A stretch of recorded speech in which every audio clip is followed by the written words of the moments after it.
Hello friends, welcome to our channel Lok Seva exams powered by white board star learning है। दोस्तों, कैसे हैं आप सभी? कैसी चल रही है आपकी प्रिपरेशन जो RRB staff and welfare exam है, राइट? आई होप आप सभी अच्छे से पढ़ाई कर रहे होंगे, अच्छे से प्रैक्टिस कर रहे होंगे दोस्तों, राइट? उसी सीरीज़ में दोस्तों आज एक बहुत ही इंपॉर्टेंट इनिशिएटिव हम स्टार्ट करने जा रहे हैं दोस्तों। आपको ऑलरेडी वो इन्फॉर्मेशन हमने दे दी थी, राइट?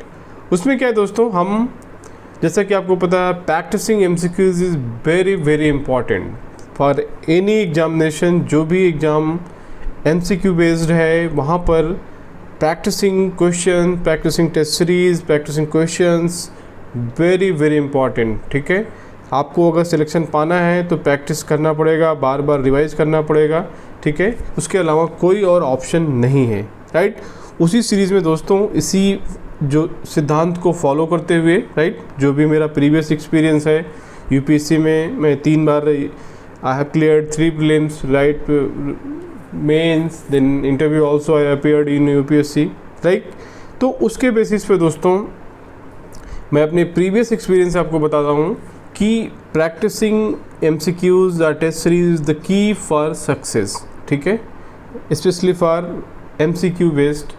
ठीक है, अगर राइटिंग जहाँ पे रिटन एग्जाम है वहाँ पे आंसर राइटिंग, तो ये एक की है। इवन आप कम पढ़े हुए हैं लेकिन आपने प्रैक्टिस किया है अच्छे से, आपके चांसेस वहाँ पर बढ़ जाते हैं। बट यस, उसके पहले आपको एटलीस्ट बेसिक थ्योरी, बेसिक चीज़ें आपको पढ़ना है, उसके बाद ही अटेम्प्ट करना है, राइट?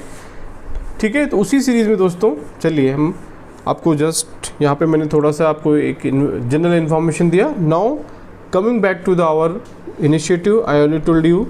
देखिए, ये हमारा वाइट बोर्ड का, ये आप जिन्होंने भी ऐप डाउनलोड किया होगा, राइट, ये हमारा ये जो होम पेज है, इसमें क्या देखिए, अगर आपने नहीं डाउनलोड किया है तो लिंक डिस्क्रिप्शन बॉक्स में है, डिस्क्रिप्शन बॉक्स में जाकर वहाँ से डाउनलोड कर लीजिए, राइट? उसके बाद आपको यहाँ डाउनलोड करेंगे, मोबाइल नंबर से लॉगिन करेंगे, देन आपको क्या है यहाँ पे देखिए select preferred exam means which course, वो आपको कोर्स चूज़ करना है।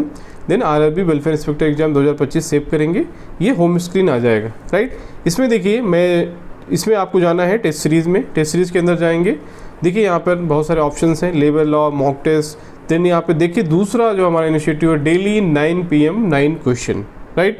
क्या है? डेली 9 PM 9 क्वेश्चन, जो हमारा इनिशिएटिव है जो कि हम स्टार्ट कर रहे हैं, राइट?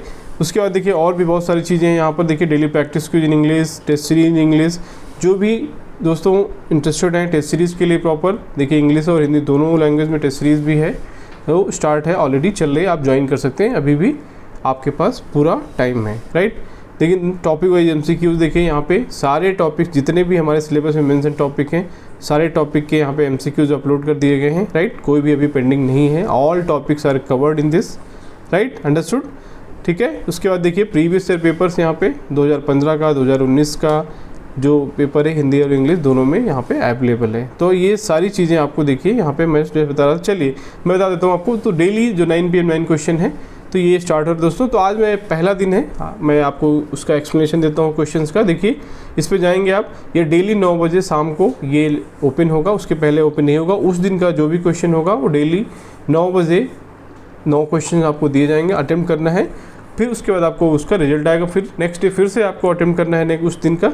इस तरह से ये साइकिल लगभग 50 दिन का जो हमारा प्रैक्टिस प्लान है, 50 डेज प्रैक्टिस प्लान, जो कि आपको कंबाइनिंग ऑल टॉपिक्स, जितने भी टॉपिक्स मेंशन में सिलेबस में 16-17 टॉपिक्स, ठीक है, RTI, NPS, computer, then all labour law acts, right, उन सब के बेसिस पे ये कंबाइंड चीज़ें होंगी यहाँ पर।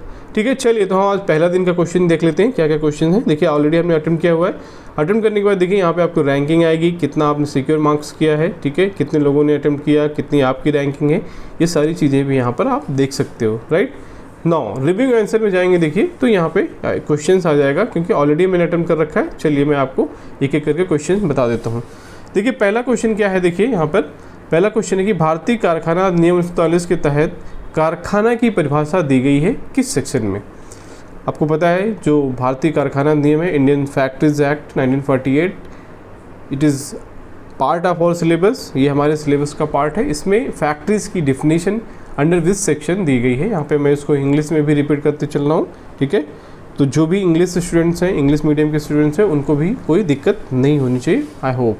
Okay, now the question is here कि किस सेक्शन में ये चीज़ मेंशन, देखिए ऑप्शन क्या है, धारा 2K, धारा 2M, धारा 3, धारा 4, ठीक है। तो इस पर ऑलरेडी हमने एक सेपरेट चीज़ें आपको कवर कराई हैं कि धारा सेक्शन 2 जो है उसमें क्या क्या चीज़ें इंपॉर्टेंट हैं हर एक्ट के, उस पर हमने बात की है, राइट। देखिए ये क्या है, देखिए यहाँ पे धारा इसका आंसर है धारा 2M, राइट। यहाँ 2M में ये चीज़ मेंशन है कि ऐसी फैक्ट्री जहाँ पर 10 से अधिक जहाँ पे बिजली का उपयोग होता है और 20 या अधिक श्रमिक जहाँ पर बिजली का उपयोग नहीं होता है, वो सारे फैक्ट्रीज़ के डिफिनेशन के अंतर्गत आते हैं। I hope clear. मैं यहाँ पे आपको प्रॉपर एक्सप्लेनेशन दे रहा हूँ जिससे कि चीज़ें आपको याद हो जाएं। बार बार मैं कई बार मैं टॉपिक एमसीक्यू करा चुका हूँ, टेस्ट सीरीज़ में भी क्वेश्चन मिलेगा आपको, यहाँ पे भी फिर से मैं आपको प्रैक्टिस कराऊँ जिससे कि आपको चीज़ें याद हो जाएं। मेरा जो पर्पज़ है चीज़ों का कि आपको गलती का कोई स्कोप ही ना बचे, अंडरस्टूड। चलो तो दूसरा क्वेश्चन यहाँ पे देखिए, भारतीय कारखाना नियम 1947 के तहत महिला श्रमिकों को रात में काम करने की अनुमति है, मतलब कब है, किस टाइम पे, ठीक है। ऑप्शन देखिए, अनुमति है या नहीं पहले तो बताना है, हाँ कि बिना किसी प्रतिबंध के, हाँ लेकिन केवल सुबह 6 बजे से लेकर 10 बजे तक, सी नहीं महिला कार्मिकों को रात 7 बजे से सुबह 6 बजे तक काम करने की अनुमति नहीं है, राइट। इसका यहाँ पे आपको देखना था ऑप्शन में कौन करेक्ट है। तो देखिए यहाँ पे करेक्ट क्या है कि महिला श्रमिकों को आपको पता है कि रात में 7 बजे से लेकर सुबह 6 बजे तक काम करने की अनुमति नहीं है, right. They are not allowed to work from 7 PM to morning 6 AM as per the factories act, ठीक है। तो दैट इज़ यहाँ पे देखिए एक्सप्लेनेशन भी दिया हुआ है, आपको चीज़ें यहाँ पे क्लियर है। Hope clear. तो 7 बजे से लेके सुबह 6 बजे तक स्पेशली नहीं अलाउड है। तीसरा क्वेश्चन देखिए, किसी इकाई को फैक्ट्री माना जाएगा यदि उसमें कितने कर्मचारी हों। ऑलरेडी हमने देखा था दोस्तों कि 10 से अधिक या 20 से अधिक, तो दोनों B एंड C दोनों इसका सही आंसर है। नाउ फोर्थ क्वेश्चन देखिए, फैक्ट्री अधिनियम 1947 की धारा कौन सी कर्मचारियों के लिए कैंटीन की सुविधा अनिवार्य करती है। कौन सी ऐसी सेक्शन में मेंशन है कि कैंटीन की सुविधा होनी चाहिए, राइट। तो देखिए यहाँ पे ऑप्शन देखिए, धारा 42, धारा 45, धारा 46, धारा 49। तो देखिए यहाँ पे जो इसका आंसर है देखिए धारा 46, हमने बताया था आपको थ्योरी क्लासेस में भी, राइट। अगर आप थ्योरी क्लासेस में इंटरेस्टेड है दोस्तों, हमारे वीडियोस के लिए सारे एक्ट के वीडियोस हमारे ऐप पे अवेलेबल हैं, राइट। वहाँ पे आप डाउनलोड कर सकते हो, सॉरी हमारे कोर्स को सब्सक्राइब कर सकते हैं। आपको सारे एक्ट का वीडियोज़ ऑलरेडी ऐप पे अपलोडेड है, आप वहाँ पे वॉच कर सकते हैं। थ्योरी का, MCQs का ई बुक भी है, सबके जिस्ट हैं, PDF अपलोडेड हैं, राइट। तो जो भी चीज़ें आप चाहें वहाँ पे एक्सेस कर सकते हैं बहुत ही नॉमिनल फी में, राइट। तो please join our this initiative to get the maximum benefit of this, right. चलिए तो हमारे यहाँ पे देखिए इसका क्वेश्चन आंसर क्या है, धारा 46। देखिए किसी भी फैक्ट्री में जहाँ पर 250 या उससे अधिक वर्कर हैं, 250 और more workers are there, then under section 46 there should be, कि वहाँ पर एक कैंटीन होनी चाहिए, there should be a canteen, right. चलिए अगला क्वेश्चन देखिए, फैक्ट्री अधिनियम 1947 जो फैक्ट्री में क्रेच की सुविधा किस स्थिति में होती है। क्रेच की फैसिलिटी आपको पता है, जो वर्किंग महिलाएं हैं वो अपने बच्चों को 6 साल तक के बच्चों को अपनी क्या फैक्ट्रीज़ में ले जा सकती हैं, वहाँ पे क्रेच की सुविधा होती है। लेकिन वहाँ पे कुछ कंडीशन है, जैसे वही पूछ रहा है कि किस किस कंडीशन में मैंडेटरी है। ऑप्शन देखिए, यदि महिला कर्मचारी 30 से अधिक हैं, या महिला कर्मचारी 50 से अधिक हैं, यदि कुल कर्मचारी 100 या अधिक हैं, यदि कुल कर्मचारी 5 या 500 या अधिक हैं। तो इसका देखिए आंसर क्या है, यदि महिला कर्मचारी कहीं भी किसी भी कंपनी या फैक्ट्री में 30 या उससे अधिक हैं तो वहाँ पर मैंडेटरी रूप से, अनिवार्य रूप से क्रेच की सुविधा होनी चाहिए एज पर द जो फैक्ट्री अधिनियम 1948 है, अंडरस्टूड, ठीक है। यहाँ पे देखिए क्लियरली मेंशन है, ये किस सेक्शन में देखिए, यहाँ पे एक्सप्लेनेशन भी प्रॉपरली दिया हुआ है। एक्सप्लेनेशन कहाँ पे दिया हुआ है, देखिए एक्सप्लेनेशन प्रॉपर यहाँ पे दिया हुआ है, राइट। तो एक्सप्लेनेशन भी देखिए बराबर यहाँ दिया हुआ है, तो आई थिंक आपको क्लियर होगा, ओके, राइट, ठीक है। तो देखिए धारा 48 के answer as per the section 48 this, यहाँ पे किस फैक्ट्री में 30 या अधिक हैं तो क्रेच की फैसिलिटी होने वाला है, राइट। 6 क्वेश्चन देखते हैं, किसी ट्रेड यूनियन को पंजीकृत करने के लिए न्यूनतम कितने सदस्यों की आवश्यकता होती है, राइट। ये ट्रेड यूनियन से रिलेटेड देखिए क्वेश्चन है, तो ये मिक्स क्वेश्चन रहेंगे आपको, जिससे कि आपको क्लियरिटी रहे एग्जाम के रियल टाइम इन्वायरमेंट में, राइट। इसमें हम अभी स्टार्टिंग में थोड़े सिंपल क्वेश्चन दे रहे हैं, राइट।